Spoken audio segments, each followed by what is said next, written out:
রশিদপুর এই জঙ্গলটি দিনের বেলা দেখতে বেশ অদ্ভুত আর ভয়ানক। এই জঙ্গলকে ঘিরে আছে অনেক রহস্যময় ঘটনা। দিনের বেলা দুই একজন দেখা গেলেও রাতের বেলা এই জঙ্গলে আশেপাশেও কেউ আসে না।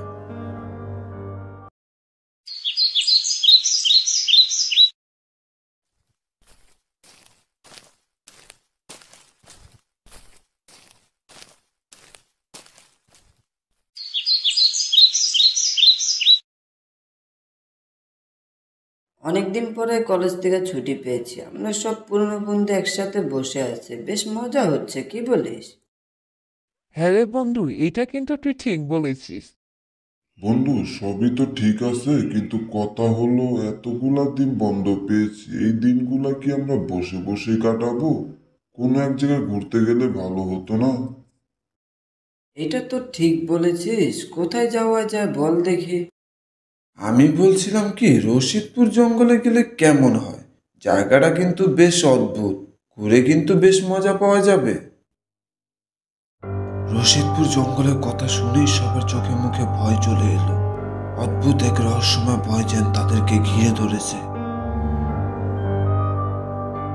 কি, রশিদপুর জঙ্গল? না বাবা, শুনেছি জায়গাটা ভালো না। সেখানে নাকি দিনের বেলায় কেউ যায় না, রাতের বেলা তো তার আশেপাশেও কেউ আসে না।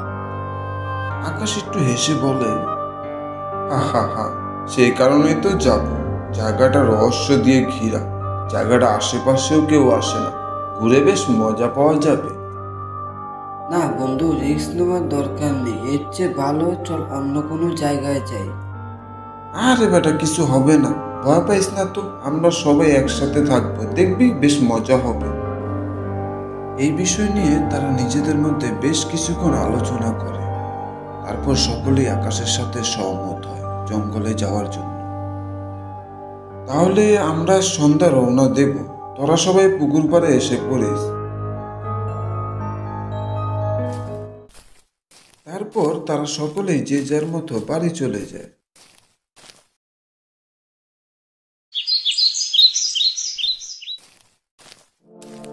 সন্ধ্যায় আকাশ পুকুর পাড়ে এসে দেখে সেখানে কেউ নেই। তাই আকাশ বলে, এ কি, ওরা দিয়ে এখনো আসে নাই?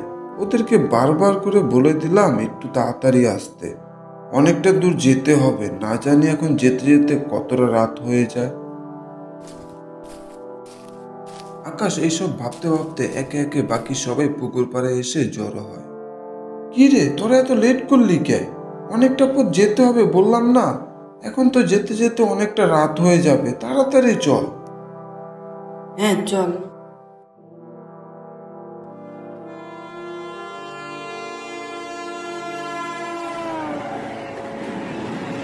তারপর তারা সকলে রশিদপুর জঙ্গলের উদ্দেশ্যে বেরিয়ে পড়ে।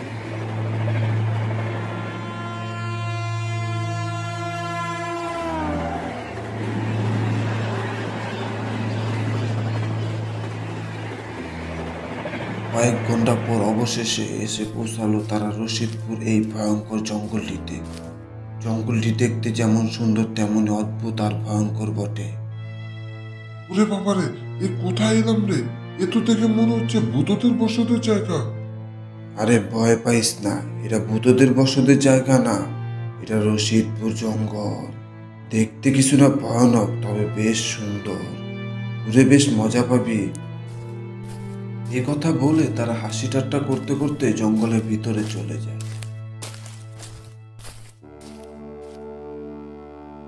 জঙ্গলের গভীরে গিয়ে তারা থাকার জন্য তাঁবু গাড়ে। তারপর তারা সেখানে বসে গল্প করে।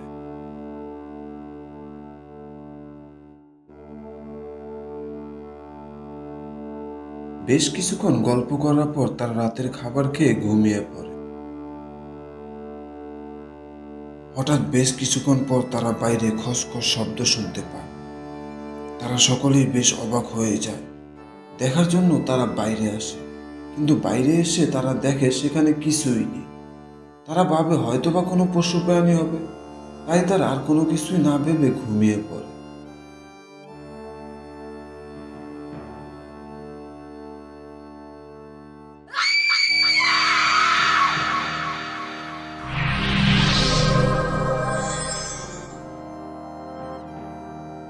সকালে যখন তারা তাঁবুর বাইরে আসে তখন দেখে চারিদিকে পাখিদের পাখনা ছড়িয়ে ছিটিয়ে আছে। তারা সকলেই বেশ অবাক হয়ে যায়। তারা বুঝতে পারে না যে আসলে এখানে রাতে কি হয়েছিল। এখানে কি রাতে যুদ্ধ হয়েছিল নাকি? হ্যাঁ, যুদ্ধই বটে, না হলে কি আর এমন অবস্থা হতো? আচ্ছা বাদ দে, এখন চল জঙ্গলটা ঘুরে দেখে আসি।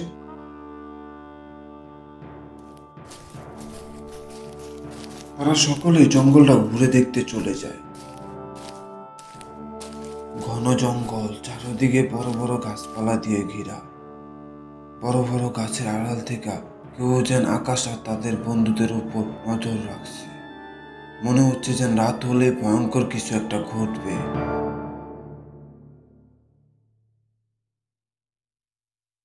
ঘুরতে ঘুরতে সন্ধ্যা হয়ে যায়।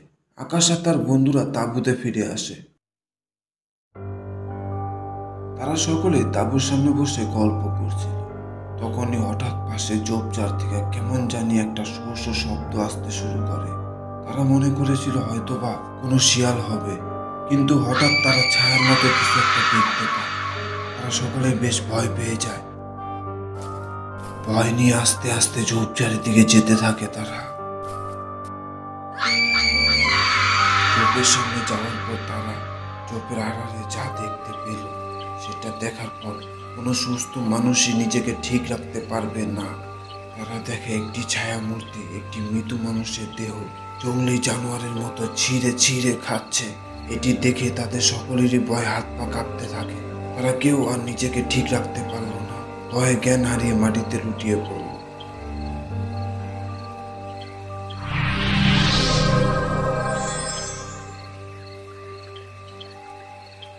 সকালে সূর্যের আলোতে তাদের জ্ঞান ফিরে। তারা সকলে কোনো মতো উঠে দাঁড়ায়। রাতে যে জায়গায় সেই ছায়া মূর্তিকে দেখেছিল সেখানে তাকালো তারা সকলে। দেখতে পেল সেখানে মানুষের কঙ্কাল পড়ে আছে। ভয়ে তারা সকলে সেখান থেকে দৌড়ে চলে আসে। তারা আর এক মুহূর্ত সেখানে থাকেনি, সোজা বাড়ি চলে যায়।